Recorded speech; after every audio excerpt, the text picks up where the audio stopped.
है, रायबरेली की जनताओं को संबोधित किया, क्या उम्मीद कर रहे हैं यहाँ के लिए सबसे पहले? देखिए, मैं ये कह सकता हूँ कि जिस समय 2017 में लहर थी और बीजेपी ने बड़ी बड़ी सीटें जीत लीं, उस समय भी हमारी पार्टी के पूर्व मंत्री मनोज पांडे जी जीत गए। इस बार जो जन समर्थन दिखाई दे रहा है मुझे, और जिस तरह से लोग निकल कर के आए, ये केवल एक विधानसभा का कार्यक्रम है। अभी कुछ दिन पहले मैं रथ का भी कार्यक्रम यहाँ करके गया हूँ। मुझे पूरा भरोसा है कि इस बार मनोज पांडे ऐतिहासिक वोटों से जीतने जा रहे हैं। लेकिन अखिलेश जी, आज जैसे कि आप लगातार अभी योगी जी की बात कर ही रहे थे अपने सभा में, उन्होंने ये कहा कि जो अहमदाबाद ब्लास्ट हुआ जिसमें 30 कन्विक्ट है, उसमें एक कन्विक्ट के फादर सपा के कार्यकर्ता, तो आपको क्लैरिफिकेशन आपसे मांगा है कि आप क्लैरिफाई करें, सफाई दें इस मामले में। देखिए, मैं क्यों सफाई दूं?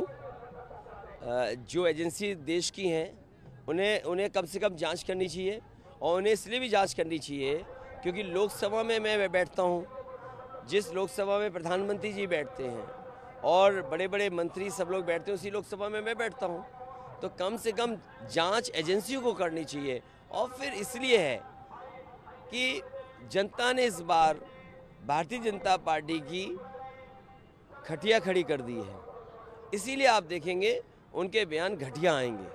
और जैसे जैसे नाराज़गी बढ़ेगी जनता के अंदर, बीजेपी को हार सताएगी, आप बहुत सारे स्टेटमेंट्स बीजेपी के नेताओं के समाजवादी पार्टी के खिलाफ देखेंगे। नेताजी के कैंपेन में भाग लेने से आपने स्टार प्रचारक भी नेताजी को बनाया हुआ है, उनकी तबीयत सही नहीं है और इसको लेकर लगातार बीजेपी टिप्पणी कर रही है कि आखिर ये आलम आ गया है कि नेताजी को साथ में लेकर चलना पड़ रहा है। देखिए, भारतीय जनता पार्टी खुद कंफ्यूज पार्टी है। नेताजी अगर साथ हैं तो उन्हें तकलीफ है, नेताजी दूर हैं तो तकलीफ है।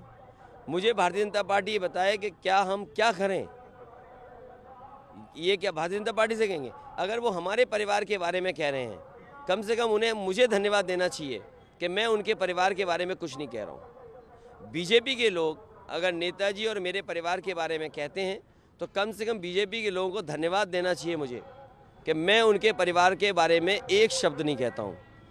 क्योंकि ये चुनाव बेरोजगारी का है, महंगाई का है, जो देश का पैसा लेकर के बड़े बड़े उद्योगपति व्यापारी भाग रहे हैं, और कम से कम बीजेपी वाले अगर मेरी तस्वीर ये दिखा रहे हैं कि मेरी तस्वीर किसी के साथ है, तो कम से कम जो देश का बड़े बड़े उद्योगपति पैसा लेकर के भागे हैं, उनकी भी तो तस्वीर किसी के साथ है।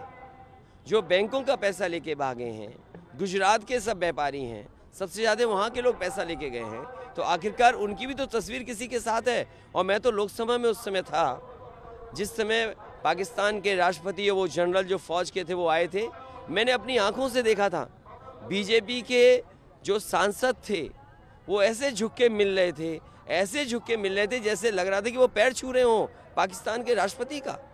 वो तस्वीरें आपके पास होंगी, और आप तो एनआई के हैं, तो मुझे लगता है कि आप पे वो आर्काइव में वो तस्वीरें होंगी, वो सेंट्रल हॉल की वीडियो होंगी। कम से कम वो अगर आप देखेंगे तो आप पाएंगे कि क्या मैं सच बोल रहा हूँ कि गलत बोल रहा हूँ। और कम से कम ये बात तो देश को पता है कि जो भारत देश का पैसा लेके गए हैं, उनकी तस्वीरें किस नेता के साथ हैं। अखिलेश जी, एक सवाल जो लगातार ये हो रहा है, उत्तर प्रदेश का गर्मी का पारा भी बढ़ रहा है, इधर गर्मी ठंडा होना, ये बयान काफी चल रहे हैं, क्या कहेंगे? भारतीय जनता पार्टी को पता नहीं है जनता के अंदर उनके खिलाफ 440 वोल्ट का करंट चल रहा है, और इसीलिए उनके बयान बदल रहे हैं। आखिरकार बीजेपी को बताना चाहिए कि 5 साल में क्या किया है।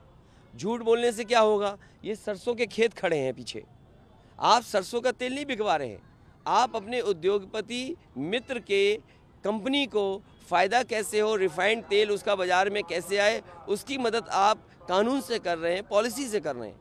आप सरसों का तेल स्वस्थ है ज़्यादा कि रिफाइंड तेल जो मलेशिया से आकर के, और मलेशिया की इकोनॉमी को, इंडोनेशिया की इकोनॉमी को आप फ़ायदा पहुंचा रहे हो, और हमारे आप किसानों का सरसों नहीं खरीद रहे। ठीक है, इस बार आप बहुत कॉन्फिडेंट हैं, सपा कितनी पार? समाजवादी पार्टी हर चरण में आगे जा रही है, चौथे चरण में ही 2 शतक लगा देगी, और जाते जाते 7वें चरण में आप देख लेना भारतीय जनता पार्टी के बूथों पर भूत नाचेंगे। विकासाचा ध्यास म्हणजे